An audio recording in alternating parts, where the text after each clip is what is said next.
사도행전 22장 1절부터 11절까지를 보면 이제 사도 바울이 자신의 이야기들을 이제 시작을 하면서 핍박이 있고 또 많은 부분들의 그 복음을 전하는데 문제가 있었지만 그 복음을 하나하나 헤쳐 나가는 그러한 장면들이 오늘 사도행전 22장부터 이렇게 계속되어진 것을 우리는 보게 됩니다. 여러분은 살면서 내 삶에서 가장 큰 사건이 이것이다 라고 할 수 있는 그것이 무엇인가 한번 생각해 보신 적이 있습니까? 살다 보면 좋은 일도 있었겠고요. 또 내 삶에서 참으로 견딜 수 없는 고통을 안겨준 그런 힘든 일들도 분명히 있을 겁니다. 그래서 내 삶의 가장 큰 사건이 무엇인가 라고 생각을 할 때 한두 번은 여러분들의 삶 속에 분명히 있을 거라는 거죠. 그런데 그 당시 그런 일들이 일어날 때 좋은 일이다 또는 힘든 것이다 이런 것들보다 중요한 것은 이 일이 결국은 나에게 유익이 되는가라고 하는 그 결과가 사실은 어떤 면에서는 더욱 중요하지 않겠습니까? 좋은 일을 통해서 그 일이 나에게 어떻게 유익이 됐고 또 나쁜 일이지만 그것이 나의 인생에 어떠한 유익이 되었는지라고 하는 그러한 생각을 할 때 우리들의 인생에서 가장 큰 사건들이 분명히 저와 여러분들 가운데 몇 개씩은 분명히 있을 겁니다. 여러분들의 삶의 인생을 바꾼 사건이 무엇일까? 만약 사도 바울에게 이런 질문을 한다면 사도 바울은 언제나 즉시 아주 거리낌 없이 그리고 주저함 없이 사도 바울은 이야기했을 겁니다. 그것이 무엇일까요? 그가 다메섹 도상에서 예수님을 만났던 사건, 인생에 있어서 그 인생을 완전히 바꿔놓고 그의 인생에 있어서 정말 새로운 전환점을 만들어 놓은 사건이 다메섹에서 예수님을 만난 사건이기 때문에 누군가가 옆에 와서 툭 찔러서 당신의 인생에서 가장 큰 전환점이 무엇이었습니까? 가장 큰 사건이 무엇이었습니까? 라고 사도 바울에게 물어본다면 그는 주저없이 내가요 다메섹 도상에서 예수님을 만나 부활하신 예수님을 만난 사건이 제 인생에서 가장 큰 사건입니다 라고 하는 그 이야기를 사도 바울이 할 거다라고 하는 겁니다. 그렇다면 여러분은 여러분의 인생에서 어떤 사건이 가장 중요한 사건일까? 우리는 오늘 말씀을 통해서 우리 자신을 뒤돌아볼 필요가 있다라고 하는 겁니다. 사도행전에 보면 사도 바울이 자기 간증을 하는 장면이 여러 번 나오지요. 오늘 사도행전 22장 1절부터 쭉 읽어보시면 사도 바울이 자신이 예수를 만난 그 증거를 간증을 하고 있는 것을 보게 됩니다. 오늘 22장 말씀을 읽어보면 사도 바울이 변명을 하다 이렇게 되어 있는데 사실 변명이 아니라 그의 간증이죠. 나는 하나님을 이렇게 만났고 예수님이 나에게 이렇게 다가왔습니다 라고 하는 자기 간증을 오늘 22장 1절부터 본문 속에서 자기 간증을 하고 있는 것을 우리는 보게 됩니다.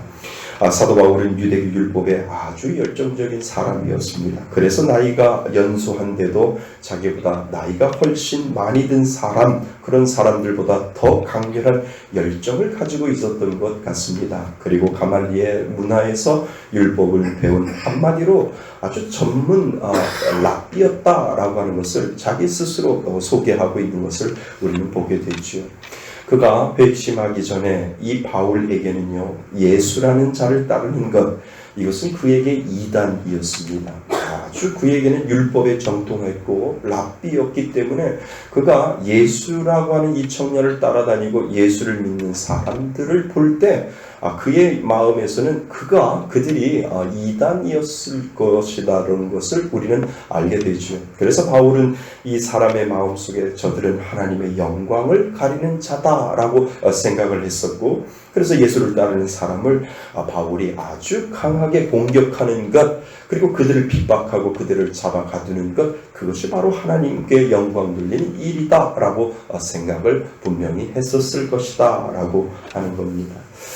그리고 최초의 순교자가 누구이지요? 성경에 나오는 최초의 순교자 스데반이지요. 스데반이 돌을 맞아서 죽는 그 순간까지도 스데반이 돌에 맞아 죽을 때에 돌을 들어서 스데반 집사님을 치는 사람과 함께 아주 적극적으로 가담한 사람도 사도 바울이었다라고 하는 것을 우리는 알게 되지요. 그런 바울이 예수를 믿는 사람들을 잡으려고 체포영장을 가지고 다마스커스로 가는 것을 우리는 알고 있습니다. 이 다마스커스가 어디냐 하면 아주 북쪽 지역입니다. 갈릴리를 해변을 중심으로 해서 본다면 북쪽 지역에 이 다마스커스가 있습니다. 그러니까 이스라엘 경계선을 넘어서 북쪽으로 한참 올라가다 보면 왜 두로와 시돈 기억나시나요? 그 두로와 시돈을 한참 더 올라가서 보면 그 위에가 다마스커스라고 하는 이 다메섹이라고 하는 동네가 나옵니다. 그러니까 이 다마스커스까지 사도 바울이 예수 믿는 자들을 잡으러 가고 있는 그러한 장면을 성경은 우리들에게 말해줍니다. 이 다메섹, 그러니까 다마스커스라고 이야기하는데 혹시 여러분들 실크로드 아세요? 왜 영화에 그 다큐멘터리로 해서 실크로드 많이 나오죠? 실크로드의 시발점은 중국에서부터 시작이 돼서 유라시아 그 시베리아 횡단을 통해서 중동까지 오게 되는데 그 중동까지 오게 되는 마지막 지점이 다마스커스입니다. 그러니까 실크로드의 처음 시점이 중국이라면 대륙을 횡단을 해서 끝까지 마지막까지 가는 그곳이 바로 다메섹, 그 끝 지점이 바로 실크로드 끝 지점이 다메섹이다라고 성경학자들은 그렇게 이야기를 하고 있죠. 그러니까 그 지점을 향해서 사도 바울이 갈릴리에서도 먼 지점에 있는 예수 믿는 사람들을 잡으러 가게 되었다라고 하는 겁니다. 그러니까 이 다메섹을 가는데 거의 다마스커스에 다다를 쯤이지요. 그의 간증에 따르면 갑자기 하늘에서 뭐가 내렸어요? 환한 빛이 비추는 거지요. 그러면서 그곳에서 부활하신 예수님을 만납니다. 그러니까 잊을 수 없는 그의 인생의 가장 중요한 장면을 그는 그의 인생에서 다마스커스라고 하는 이 다메섹 가까이에 다다랐을 때 거기에서 인생의 가장 큰 전환점을 만나게 되는 것을 우리는 보게 됩니다. 그래서요, 우리가 아까 읽었지만 6절부터 8절까지를 우리 다시 한번 사도 바울을 생각하면서 읽어보셔야 됩니다. 우리 6절부터 8절까지요. 시작. 가는 중에 발선에서 가까이 갔을 때에 오전쯤 되어 보려니 하늘로부터 큰 빛이 나를 둘러 비치매 내가 땅에 엎드러져 들으니 소리가 있어 사울아 사울아 사울아 내가 왜 나를 박해하느냐 하거늘 내가 대답하되 주님 누구시니까 하니 이르시되 나는 내가 박해하는 나사렛 예수라 하시더라. 아멘.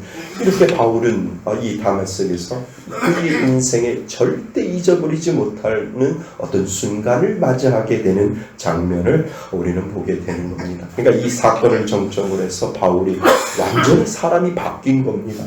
바울은 예수님을 만난 사건을 통해서 그의 인생이 완전히 터닝포인트가 되어서 내 인생의 가장 중요한 하나를 뽑으라 라고 하면 제가 다메섹에서 예수님을 만난 그 사건이 저의 인생의 가장 큰 사건이고 절대 잊어버리지 못하는 사건입니다 라고 누군가가 물어보면 이 사도 바울은 거침없이 이야기할 정도로 그에게 잊지 못한 가장 큰 사건이 바로 이 사건이다 라고 하는 겁니다. 여러분, 사람의 인생에서 이런저런 변화가 있잖아요. 그 변화 중에서 내 인생을 송두리째 바뀐 변화, 그리고 뿌리째 완전히 바뀐 변화, 이것은 아마 많지 않을 겁니다. 그렇지만 바울에게는 예수님을 만난 변화가 그를 완전히 바꾸게 되었다라고 한다면 그의 인생의 가장 큰 전환점이 다메섹 도산이다라고 하는 것을 우리는 알게 되지요. 그러니까 여러분의 인생에서 가장 큰 변화는 무엇일까요? 우리의 인생, 내가 예수를 믿는 우리의 인생, 저나 여러분들의 인생에서 가장 큰 변화를 누군가가 여러분들에게 물어본다면 여러분들은 분명히 한 가지로 대답하셔야 된다는 겁니다. 여러분, 우리는 너나 할 것 없이 정말 예수님을 만났다면 원론적으로 보면 예수님을 만난 체험이 가장 큰 체험이 되는 줄 믿습니다. 이것만큼 큰 체험이 어디 있습니까? 그래야 맞는 거죠. 그래서 누군가가 여러분들에게 물어본다면 여러분들의 인생에서 가장 큰 고비가 있고 가장 큰 변화가 있고 가장 큰 사건이 있다면 그 사건이 무엇인데요? 라고 누군가가 푹 찌르면 바로 그냥 대답할 수 있어야 된다는 거예요. 제가요 예수를 믿게 됐다는 거예요. 제가 예수를 믿고 교회를 다니고요. 예수를 믿고 제 인생이 완전히 변했습니다. 이 말이 사도 바울만 그렇게 고백하는 것이 아니라 저와 여러분도 그렇게 누군가가 여러분들에게 물어본다면 망설임 없이 저는 하나님을 만나고 예수를 믿고 교회를 다니는 것, 이것이 저의 인생의 가장 큰 사건 중에 하나입니다. 이 고백을 저나 여기에 있는 여러분들이나 누구나 다 망설임 없이 내가 예수님을 만난 것이 가장 큰 사건입니다 라고 고백할 줄 알아야 된다는 겁니다. 이것만큼 큰 사건이 어디 있느냐 이거지요. 그러니까 이것을 통해서 가만히 보면 나의 생활 패턴까지도 바뀐 거 아세요? 나의 삶의 중심이 하나님을 통해서 교회를 통해서 내가 생활 패턴이 바뀐 거. 세상 사람들은 이해 못하잖아요. 주일날 교회와 주일 내내 교회에 있어. 주일 오후에도 있어. 수요일날도 와. 금요일날도 와. 그것도 모자라 어디에요? 새벽마다 오잖아요. 그러니까 생활 패턴이 교회를 중심을 통해서 완전히 바뀐 거예요. 그죠? 안녕 집사님. 예수 믿기 전에는 안 왔잖아요. 그렇잖아요. 그러니까 생활 패턴이 완전히 우리는 바뀐 겁니다. 안녕하 집사님만 바뀐 것이 아니라 저도 바뀌었고 여러분들도 바뀌었고 여러분들의 인생의 모든 삶 자체가 완전히 예수를 만남으로 말미암아 다마스커스에서 사도 바울이 예수를 만난 것처럼 그의 인생이 완전히 바뀐 것처럼 저나 여러분의 삶 속에서 예수님을 만남으로 말미암아 완전한 생활 패턴 터닝 포인트가 예수를 만남으로 말미암아 그때부터 이루어지게 됐다라고 하는 것을 우리는 잊으면 안 될 줄 믿습니다. 그래서 한번 따라해 보시죠. 예수님을 만난 사건이 가장 큰 사건입니다. 시작.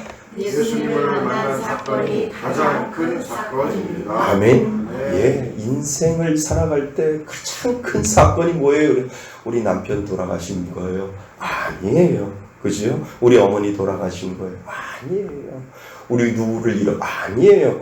가장 큰 터닝 포인트는 예수님을 만나.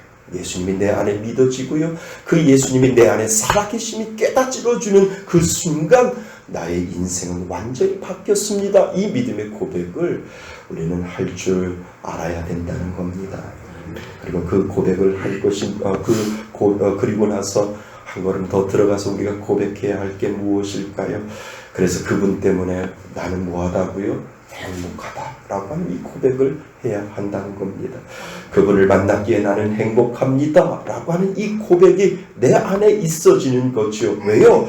가장 큰 사건을 통해서 예수님을 만남으로 말미암아 내 안에 채워지지 못하는 그 어떤 것들을 예수님이 나에게 채워주셨기 때문에 나는 행복합니다 라고 하는 이 믿음의 고백을 우리는 할 줄 알아야 된다라고 하는 겁니다. 인생을 살면서 행복할 줄 아는 즐거움을 주셨고요. 외롭지 않게 만들어주는 그 은혜를 하나님이 분명히 저와 여러분들에게 주셨잖아요. 아무리 부부가 같이 살아도 결국은 제가 말씀드리잖아요. 혼자 한다고요. 그죠? 같이 가면 외롭지는 않을 텐데 결국은 우리는 부부로 만나서 30년을 살든 50년을 살든 60년을 살든 결국은 우리는 혼자 가게 되어 있다는 겁니다. 자녀들하고 살다가도 헤어지고 그리고 배우자하고도 어깨동무하고 살다가도 헤어지고 자녀들하고도 살다가 결국은 우리는 혼자 가는 그러한 인생 속에 살기 때문에 그런데 믿는 자에게는 그 길이 외롭지 않게 해주셨다라고 하는 것 그것만큼 큰 행복이 없다라고 하는 겁니다. 그것을 우리는 행복으로 여기는 줄 믿습니다. 그래서 참 이 가사가 제가 오늘 말씀을 준비하면서도 참 이 가사처럼 행복한 게 없다. 화려하지 않아도 정결하게 사는 삶. 가진 것이 적어도 감사하며 사는 삶. 내게 주신 작은 힘 나눠주며 사는 삶, 이것이 나의 삶의 뭐라고요? 행복이라고. 우리가 찬양 불렀던 것처럼 하나님은 지금 이 가사처럼 세상에서는 알 수 없는 삶의 기쁨의 의미를 우리들에게 예수를 만남으로 말미암아 그 기쁨의 이유를 분명히 하나님은 저와 여러분들에게 주셨다라고 하는 겁니다. 2절이 더 기가 막히지 않아요? 눈물 난 일 많지만 뭐 할 수 있는 것? 기도할 수 있는 것. 억울한 일 많으나 주를 위해 참는 것. 세상 사람들은 참지 못하잖아요. 그런데 억울한 일 많으나 누구 때문에 참을 수 있는 힘을 줘요? 주를 믿음으로 말미암아 주의 은혜로 말미암아 참을 수 있는 그 일을 우리들에게 예수님께서는 주셨다라고 하는 거예요. 그러니까 내가 억울해도 누구 때문에 참아요? 주님 때문에 내가 참을 수 있는, 내가 억울해서 내가 못 살지만 주님 때문에 내가 삽니다 라고 하는 그 마음을 누가 주셔요? 하나님이 저와 여러분들에게 주신 줄 믿습니다. 이것이 나의 삶의 뭐라고요? 행복이라. 여러분, 이 행복을 누가 주셨습니까? 하나님이 주신 줄 믿습니다. 내가 예수님을 만났기에 그분이 저와 여러분에게 이 행복을 주신 줄 믿습니다. 아무리 세상 사람들이 이해를 해도 이해하지 못하는 것, 내 안에 예수가 있기 때문에 세상 사람들은, 예수가 없는 사람들은 그 기쁨을 알지 못하고 그 기쁨을 이해하지 못하지만 우리는 서로 알고 이해하고 그 기쁨을 서로 나누게 되는 줄 믿습니다. 내가 부담 가고 싫은 사람을 제외하고 누군가가 나를 찾아오면 참 좋지 않겠습니까? 누군가가 나를 찾아온다고 하면 좋지요. 그런데 그 사람이 너무 좋은 분이고 그리고 그 사람이 너무 훌륭한 분이다 라고 한다면 그것은 말할 것도 없지요. 나에게 내가 좋아하는 어떤 사람인데 너무 좋아하고 너무 훌륭한 분이 나에게 온다라고 한다면 그 기쁨은 아마 이루 말할 수 없을 겁니다. 사도 바울, 그는 예수님을 믿기 전에 사울이라고 하는 이름을 썼습니다. 이 사울이라고 이름을 썼을 때 그에게 예수님이 찾아오셨습니다. 그것은 엄청난 축복이지요. 다메섹 도상에서 환한 빛, 밝은 빛이 사도 바울을 둘러 비추는데 그 빛 가운데 왜 내가 나를 핍박하느냐, 네가 왜 나를 박해하느냐 한다면, 그리고 그분이 누군지 몰라 누구십니까? 라고 얘기할 때 나는 내가 핍박하는, 박해하는 예수다 라고 하는 그 음성으로 예수님이 사도 바울에게 찾아왔었던 것처럼 사도 바울에게 가장 귀한 분, 가장 좋은 분이 찾아왔을 때 사도 바울은 이루 말할 수 없는 기쁨, 이루 말할 수 없는 행복을 그는 가지게 될 것이라는 거죠. 사도 바울은 그렇게 예수 그리스도를 만났습니다. 여러분에게 제가 질문 하나 드릴게요. 여러분은 어떻게 예수를 만나셨습니까? 가장 좋은 분, 가장 귀한 분이 사도 바울에게도 왔지만 분명히 저와 여러분들에게도 각자의 상황에 맞춰 각자의 시간에 각자의 장소에서 분명히 예수님이 사도 바울에게 오셨던 것처럼 분명히 저와 여러분들에게도 예수님이 분명히 오셨다라고 하는 겁니다. 저는 어머니 뱃속에서부터 예수를 알게 된 것 같습니다. 분명히 저희 어머님이 임신을 하셨겠고요. 그리고 저희 어머님이 교회를 가셨겠지요. 그리고 찬송을 부르셨겠고, 그리고 말씀을 읽었겠고, 설교를 분명히 저희 어머님이 들으셨겠지요. 배 안에 아이는 그 모든 것을 다 듣는데 제가 똑똑하지 못해서 다 기억을 못합니다. 그러나 분명히 제가 어머니 뱃속에 있었을 때 분명히 찬송을 들었을 것이고, 저희 어머님이 아멘 했을 때 제가 그 아멘의 진동파를 분명히 어머니 뱃속에서 들었을 것이고, 어머님이 할렐루야라고 하고 어머님이 예수라고 하든가 어머님이 하나님이라고 이렇게 고백을 했을 때 분명히 그 진동파가 어머니 양수 안에 있었을 때 분명히 저는 들었을 겁니다. 제가 바보라서 기억을 못하는 거지, 똑똑하면 제가 그때 다 들었거든요 라고 했을 텐데 못 들었을 겁니다. 그렇지만 예수라고 하는 이름을 알게 되고 듣게 되었지만 그때는 분명히 제가 알고 들었지만 고백은 예수님을 믿는다라고 하는 그 고백은 분명히 안 했을 겁니다. 그리고 초등학교 때 주일학교를 열심히 다녔지요. 그 당시 생각만 해도 학교에서나 교회에서 배운 것이 더 많았던 것 같습니다. 그러한 모든 과정 속에서 분명히 저는 하나님을 알고 예수님을 알았지만 믿는다라고 하는 고백은 따로 제가 해본 적이 없었던 것 같습니다. 하여튼 교회는 다녔지만 정말 저에게 예수님이 다가오고 저의 마음속에 예수님이 살아계심을 체험하고 그리고 알고 그리고 확실히 깨달아졌을 때가 제가 말씀드렸던 것처럼 저는 중학교 때 수련회를 가서 예수님을 정말 그때 알고 있고 배우고 있고 이해하고 있었지만 어느 순간에 예수님이 저에게 확 들어오시는 그 은혜를 깨닫게 되고 와! 하나님이 예수님이 내 안에 살아계시는구나 나를 사랑하시는구나 라고 하는 그 믿음의 고백을 하나님 앞에 수련회를 가서 하나님 앞에 고백하면서 하나님 내 안에 살아계시고 역사하신 그 하나님 정말 하나님 살아계심을 나는 믿습니다 라고 하는 그 고백을 그때 저는 하게 되었다는 겁니다. 그렇다면 그때부터 정말 예수님이 저에게 정말 오신 것일까요? 저는 그렇게 생각하지 않습니다. 저는 예수님이 저에게 오래전부터 저의 인생을 다 아시고 저의 삶을 예수님이 추적해 오셨다라고 하는 겁니다. 그러니까 저는 추적해 오셨다라고 하는 이 표현을 쓰고 싶습니다. 내가 하나님을 알고 하나님이라고 하는 이 단어를 듣고 그리고 아멘 할렐루야라고 이 믿음으로 고백하는 것이 아니라 다 듣고 이해하고 어느 순간에 하나님이 내 마음속에 다가오셔서 주여 믿습니다라고 하는 그 믿음의 고백을 하기도 전에 예수님은 나의 삶 속에 여전히 나를 추적해 오셨다라고 하는 겁니다. 오래전부터 추적해 오시지요.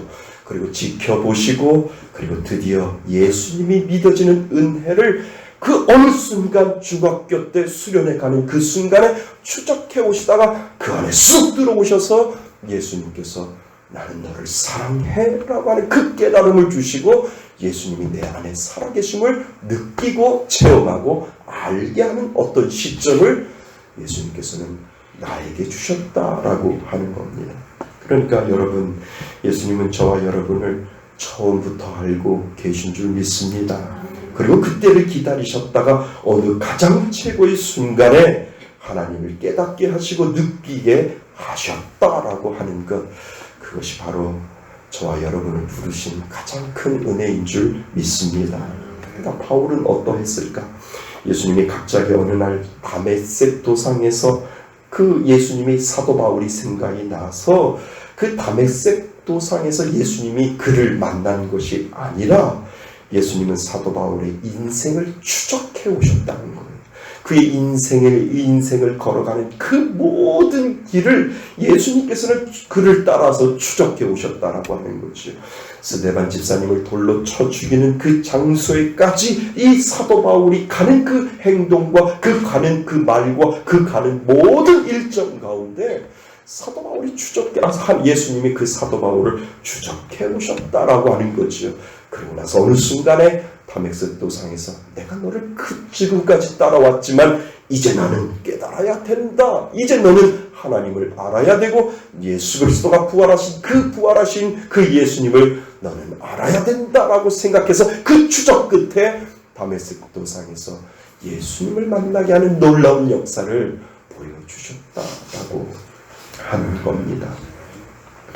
여러분, 바울이 예수님을 만난 사건을 이렇게 읽어보고 그의 간증을 들어보면 우리는 그것을 느낄 수 있습니다. 그의 간간히 이야기하는 그 간증을 들어보면 나의 모든 일들 가운데 그분은 나를 따라오셨고 그리고 그분은 나의 길을 추적해 오셨습니다 라고 하는 그 믿음의 고백을 간접적으로 그가 써놨던 간증들을 읽어보면 하나님은 어느 순간에 다메섹에서 나를 만난 것이 아니라 그 이전부터 하나님은 나를 따라오셨고 나를 추적해 오셨습니다 라고 하는 그 고백을 사도 바울이 계속해서 하고 있는 것을 알게 됩니다. 그래서 그의 서신서를 보면 이런 고백이 있잖아요. 내가 어머니의 태중에 있었을 때부터 그가 나를 어떻게 해요? 부르시고 그가 나를 선택하셨습니다 라고 하는 그 고백을 하게 되는 거죠. 아니 어머니의 태 이전부터 나를 예정하시고 택정하시고 그분이 이미 나를 부르셨습니다 라고 하는 그 고백을 사도 바울이 하게 되는 것을 알게 되는 겁니다. 그러니까 내가 다메섹에서 하나님을 깨닫고 알기 전에 이 하나님은 여전히 내가 태에서 내가 조성되기 이전부터 하나님은 나를 추적해 오셔서 어느 순간 다메섹에서 나를 만나 주셨다. 이 고백을 사도 바울이 하게 되는 것을 알게 됩니다. 여러분은 언제 예수를 믿고 고백하게 되었습니까? 내가 어머니의 태 이전부터 나를 이미 예정하셨고 택하신 예수님, 그가 나를 부르시고 선택하셨는 줄 믿습니다. 여러분 이것처럼 큰 은혜가 어디 있습니까? 그냥 어느 순간에 예수를 믿게 된 것이 아니라 나는 그분을 모르지만 그분은 나를 알고 계셨고 나의 삶을 계속해서 추적해 오시다가 어느 날 그분을 느끼게 하고 깨닫게 하시고 알게 하신 분, 그분이 바로 저와 여러분들의 예수님이신 줄 믿습니다. 늦게 예수를 믿든 아니면 젊어서 예수를 믿든 내가 예수를 믿는 그 순간에 예수님이 오신 것이 아니라 나의 인생에 나를 예정하시고 나를 선택하시고 그 이전부터 나는 너를 끝까지 지켜볼 거야. 나는 너를 추적하고 있을 거야. 그리고 나서 어느 순간에 가장 좋은 때에 그 물밑 작업을 예수님께서는 계속 하시다가 어느 순간에 예수를 믿어지게 하는 그 은혜를 저와 여러분들에게 주신 줄 믿습니다. 그러니까요, 예수를 아직 고백하지 못하시는 분들을 그냥 그 믿음으로 바라보는 거예요. 하나님이 물밑 작업을 하고 계시는 거지 라고 하는 그 고백을 우리는 스스로 할 수 있는 거죠.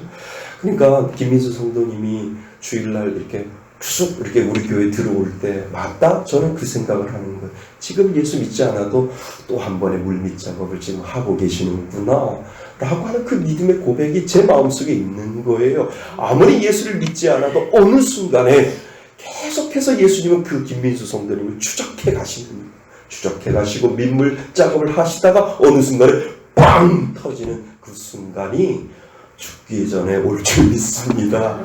분명히 온다는 거예요. 그러니까 정훈이 권사님을 만나지 않았다면 교회 한 번 왔겠어요? 전 그 생각을 하거든요. 그러니까 정훈이 권사님을 만났으니까 한 번이라도 교회라고 하는 곳에 오는 거지요. 그리고 하나님이란 이야기를 듣는 거지요. 그냥 내가 믿기 위해서 듣는 것이 아니라 그냥 옆에서 아멘 이야기하고 하나님 이야기하고 할렐루야 이야기하고 아멘이라고 하는 이 이야기들을 계속해서 듣다 보면 하나님의 그 밀밑 작업을 통해서 어느 순간에 김민수 성도님에게도 다메섹이 분명히 있는 줄 믿습니다. 우리의 모든 자녀들에게도 분명히 어느 순간에 하나님은 그 다메섹으로 계속해서 밀어붙이고 몰아내서 물밑 작업을 통해서 다메섹으로 계속해서 가라고 이야기할 때 그 인생의 가장 중요한 그 포인트에 우리 자녀들에게도 다메섹이 분명히 있는 줄 믿습니다. 사랑하는 성도 여러분, 인생의 가장 최고의 사건은 예수님을 만난 것인 줄 믿습니다. 하나님께서는 여러분을 또 여러분 한 사람 한 사람에게 깊이 관심을 가지시고 그리고 여전히 예수를 믿지 않는 여러분들의 자녀들이나 그리고 여러분들이 기도하는 사람들에게 여전히 예수님은 추적해 가시고 그리고 물밑 작업을 통해서 언젠가는 다메섹이라고 하는 그곳에서 분명히 예수님을 만나게 하게 되는 줄 믿습니다. 그것을 위해서 우리는 기도하는 거죠. 하나님 속히 오게 해주세요. 그 물밑 작업과 그리고 하나님께서 추적해 가시는 그 추적이 계속해서 몰아넣으실 때 놀라운 다메섹의 은혜가 분명히 있는 줄 믿습니다. 그 믿음의 고백을 하나님 앞에 올려드릴 때 다메섹의 은혜가 뻥 터질 줄 믿습니다. 그 은혜로 오늘도 우리는 기도하는 거지요. 저에게 여러분에게 있어서 가장 큰 사건은 바로 예수님을 만난 것, 그것을 하나님 앞에 감사하실 수 있기를 바랍니다. 그럼 여러분들이 기도하는 사람들 위해서 예수님 은혜 허락하여 주셔서 놀라운 역사를 보여달라고 기도의 자리로 나가실 수 있기를 바랍니다. 그 은혜로 살아가시는 저와 여러분이 되시기를 주님의 이름으로 축원드립니다. 아멘.